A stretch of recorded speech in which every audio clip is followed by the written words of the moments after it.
தமிழன் என்று சொல்லடா, தலை நிமிர்ந்து நில்லடா. எப்படி? தமிழன் என்று சொல்லடா, தலை நிமிர்ந்து நில்லடா. இந்த நாடி நரம்பெல்லாம் ரத்தம் பாய்ச்சுற இந்த வரிகளை எழுதினது யார் தெரியும்ல?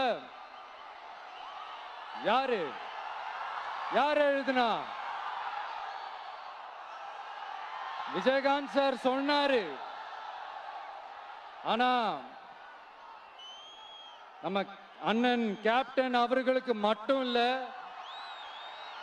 நமக்கும் சேர்த்து எழுதின இந்த வரிகளை யார் எழுதினது தெரியும்ல?